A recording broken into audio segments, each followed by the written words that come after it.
Alright, everybody, no time to explain. Welcome to Spooky Stuff. Back to, Tales to Give You Goosebumps. Teacher's Pet, let's go.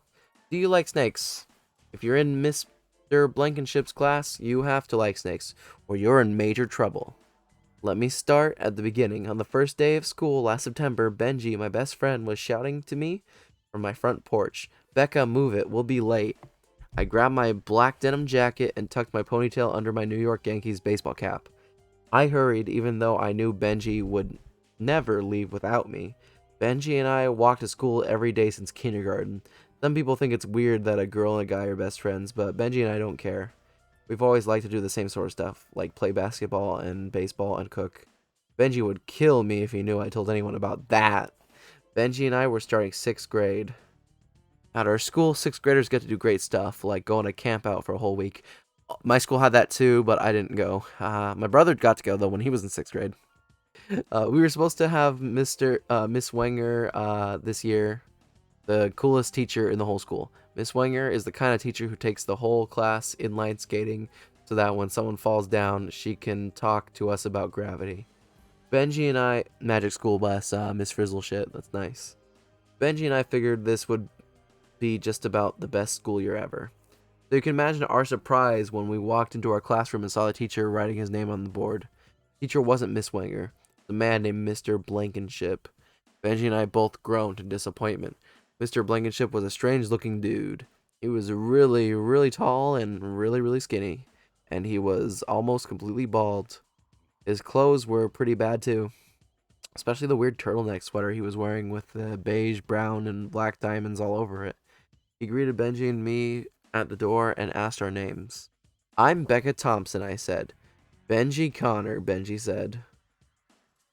"I'm just getting things together right now. Why don't you two join the others and take a tour around the room?" Mr. Blankenship suggested. The room looked pretty dull, not cool the way Miss Swanger would have done it. Mr. Blankenship had set up the typical stuff. Reading corner, computer corner, and a corny "welcome back" bulletin board. God, this is really taking me back to elementary school. This is fucking great. This shit is nostalgic. Alright. This is like the reason why I'm glad I'm doing spooky stuff. Even if you don't like this show, fuck you. I love this show. I'm having fun. The only unusual things were the 5 or 6 glass tanks placed around the classroom. I walked over to one of the tanks and pressed my nose up against the glass.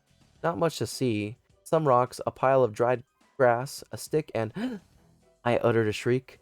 Then I just stood there, pointing at the long, skinny, hissing creature. I hate snakes. I can't help it. I just hate them. I hate those tiny black eyes that sort of stare right through you. That's what scares me the most, those eyes. I wanted to turn away from the snake's angry glare, but I couldn't. I seemed to be paralyzed, frozen stiff, and my heart was pounding so hard I thought it was going to pop out of my chest. It was Benji who broke the snake's spell over me. He came over and shoved me out of the way to get a better view. "Oh, a snake," he said calmly. But I knew that Benji is just as afraid of snakes as I am. "I see you've met one of my little pals," Mr. Blankenship said to us, smiling. "We're going to study snakes this year. Fascinating creatures. Fascinating." Leaning over the cage, Mr. Blankenship turned to me. "Did you know that snakes can live for months without food? Of course, they'd much rather swallow a tasty little mouse instead. Watch." He reached into a smaller cage hidden behind a bookshelf and grabbed a small white mouse by the tail. The mouse tried to wriggle free, but Mr. Blankenship held tight to its slender pink tail. He dangled a thrashing, wriggling mouse over the snake's tank for a few seconds. Then he dropped it right next to the snake. I didn't want to watch, but I couldn't help myself. The snake snapped open its jaws and swallowed the little white mouse whole. I let out a groan as I watched the pink tail slide past the snake's teeth like a spaghetti noodle. I felt really sick to my stomach, but there was no way I was giving Mr. Blankenship the satisfaction of knowing he had truly grossed me out. Knowing he had totally grossed me out. "What was next?" Mr. Blankenship asked, rubbing his long, slender hands together. "Who was hungry?" Then that's when I realized that all the glass cages in the room were filled with Mr. Blankenship's slimy, slithering, hissing little pals. Snakes aren't slimy, but we always think they are for some reason, especially back then. Benji and I tried to like Mr. Blankenship's class, but it wasn't easy. For one thing, he kept adding more and more snakes. Soon one entire wall was filled with glass tanks. The snakes slithered silently, their black eyes following Mr. Blankenship. There are more snakes than kids in here, I whispered to Benji one day. It seemed as if Mr. Blankenship could talk about nothing else. In science, we studied about the hatching of snake eggs. For history, oh, he's gonna be a snake, I'm guessing. For history, we read stories about ancient beliefs in serpents. For geometry, we made chalk drawings of snakeskin patterns. One enormous cage behind Mr. Blankenship's desk stood empty. Benji and I wondered what he planned to put in there. A giant python, Benji guessed. I shuddered. I didn't want to think about it. Every time I peered into a glass cage and saw a snake staring back at me, I panicked. I knew the snakes hated being cooped up in those tanks. Something in their eyes told me that if they ever got out, they would go for the first human they saw. I hoped it wasn't me. One night I was lying in bed trying to get to sleep. Pale moonlight washed over my room from the open window. I saw a shadow move against the wall. Uttering a frightened gasp, I clicked on my bed table lamp and saw a snake slithering out of my backpack on the floor. How had it escaped from its tank? How had it crept into my backpack? Frozen in terror, I watched it slither over my shag rug, making its way to my bed. I screamed and forced myself to sit up. I tried to scramble away, but I felt something warm and dry curl around my arm. Uh, I was making this weird gasping sound. It felt something like a rope tightening around my ankle. Another snake slithered over my pillow. Two more snakes crawled over my pajama legs. Help! My frantic plea escaped my lips in a hushed whisper. The snakes tightened themselves around me, curling around my waist, my arms, my legs. One of them slithered through my hair. I started to shudder and shake. I shook so hard I woke myself up. What a horrible nightmare. Mr. Blankenship and his room full of snakes were ruining my life, but what could I do? The next day, I tried to switch my seat to one far away from the snake tanks, but the tanks were everywhere, on the shelves, on the tables, stacked along the window ledges. Every day there seemed to be more of them. I tried hard not to think about the snakes around the room. I tried to concentrate on our geography lesson. The snakes of New Mexico. But just as Mr. Blankenship began to discuss the heat of the desert, I heard a thud. Then Melissa Potter, no relation to Harry Potter, let out a shrill scream. I'm sorry, she cried. I bumped a cage. I let out one of the mice. Where? Where? Where did it go? Mr. Blankenship cried excitedly. There it goes, Benji cried, pointing. The little white mouse scampered across the floor. Kids screamed and laughed. But Mr. Blankenship had a serious, angry expression on his face. Grab it! Grab it! Quick! He shouted. It's over there, shouted Carl Jansen, pointing to the window in the corner. Mr. Blankenship always left the window open so his snake pals could get fresh air. Mr. Blankenship dived across the room. Mouse scuttled onto the window ledge. Blankenship grabbed for the tail, missed. The mouse vanished out the window. Our teacher turned beet red. Even the top of his bald head was red. Now look what you've done, he screamed at Melissa. You let a perfectly good snake dinner get away. You will all have to be taught to be more careful, Mr. Blankenship bellowed. Perhaps an extra homework assignment will help you remember. I want 3 pages on the feeding habits of the eastern diamondback rattler, and I want it tomorrow. What is this problem? I whispered to Benji. Becca, Mr. Blankenship shouted. I heard that. You will write a 10-page essay. But, I sputtered. And you will clean the snake cages for the next 2 weeks, Mr. Blankenship added. Okay, you know what? He's a fucking dick, dude. I know he's probably gonna be like a snake monster transformer thing or whatever, like a lizard man, reptilian. But fuck, dude. Like, slapped my hand over my mouth to keep myself from getting in even worse trouble. But I was so angry, I could have let all the mice out of their cages. Gave me a great idea. Benji, I whispered when Mr. Blankenship had turned away. After school in my house. Get ready for Operation Mouse Rescue. Later, after school, Benji and I worked out all the details.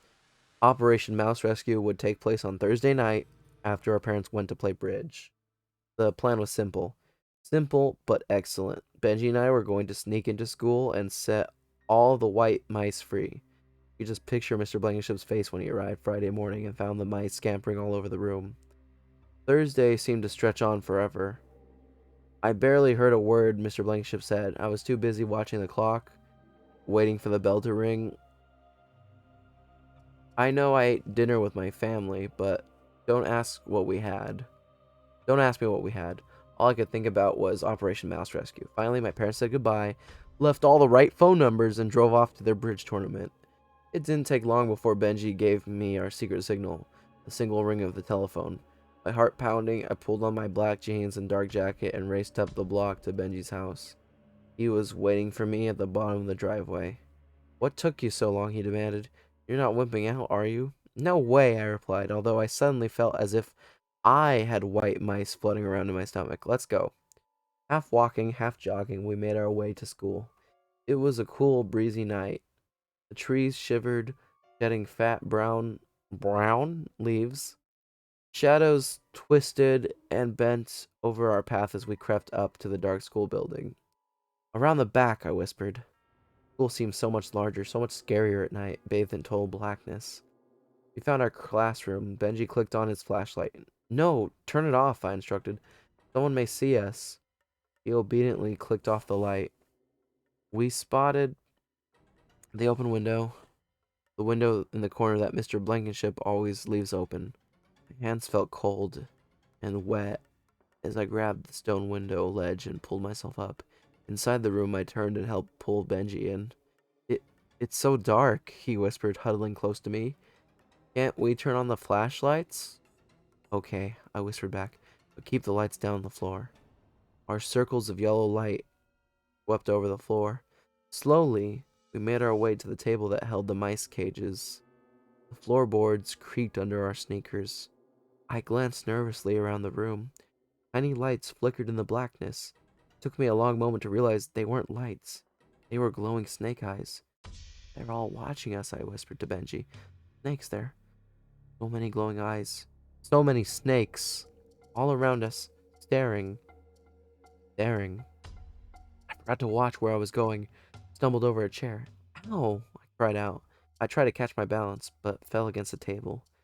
A glass tank toppled to the floor with a shattering crash. I glanced down in time to see two snakes slither onto the floor. They uncurled in the trembling light of my flashlight, then moved quickly towards my legs. "Benji, help!" I thrashed out my arms. I turned to run and knocked over another snake cage. Uh, a long black snake rolled silently onto the floor, arched itself up, opened its jaws, and shot its head toward me. "Run!" I shrieked. "Benji, the snakes are out." "How?" Benji started. I jumped as a snake slithered between my feet. We turned to run, but stopped as our lights played over the enormous empty glass case, which wasn't empty anymore. A giant gray and black cobra glared into the shaking lights. The cobra arched its head up, opened its jaws, and hissed at us, its red eyes gleaming excitedly. When did that snake get in here? I asked myself. The cage was empty this afternoon. Run, I stammered, grabbing Benji's shoulder, but neither of us could move. We stood, staring in frozen horror as the enormous cobra rose up, lifted itself up out of the cage, stood over us, at least 6 feet tall, its eyes glowing, its thick tongue flicking across its open jaws. As it rose up, its skin shifted and stretched, its head tilted, its body grew arms, legs, and we recognized him. I fucking called it. I called it. I've never read this one, but I called it, man. We recognized him. We saw him. We knew him. We knew we were staring at Mr. Blankenship. The snake was Mr. Blankenship. No. That I don't know. I don't know what sound I can do for that, but did that terrified howl escape my throat, or was Benji howling like some unearthly creature? I only know that we turned and ran. Dived out through the open window into the dark night and kept running. Running till we were safe at home. Safe from snakes, safe from the biggest snake, Mr. Blankenship. But safe for how long? Safe till we had to return to school the next morning. Trembling with fright, Benji and I hesitated at the classroom door on Friday morning. What would Mr. Blankenship do to us now that we knew his horrible secret? What would he say? He smiled as Benji and I entered and didn't say a word. The day went by like any other day. He didn't say a word about what happened the night before until the final bell rang that afternoon. He dismissed the rest of the class, then turned to Benji and me and said, I want you two to stay, he said sternly. He moved quickly to block the doorway. We were alone with him now. He closed the door and moved toward us, rubbing his slender hands together, his dark eyes glowing excitedly. Mr. Blankenship isn't such a bad guy. He made us a deal. He said he wouldn't tell anyone we broke into the school, and he promised not to harm us as long as we didn't tell anyone his secret. Of course, Benji and I quickly agreed. There's just one part of the deal that I hate. We have to bring in white mice and feed him every afternoon. I really hate the way the mice wriggle and squirm as I hold them up by their pink tails. But what choice do I have? A deal's a deal.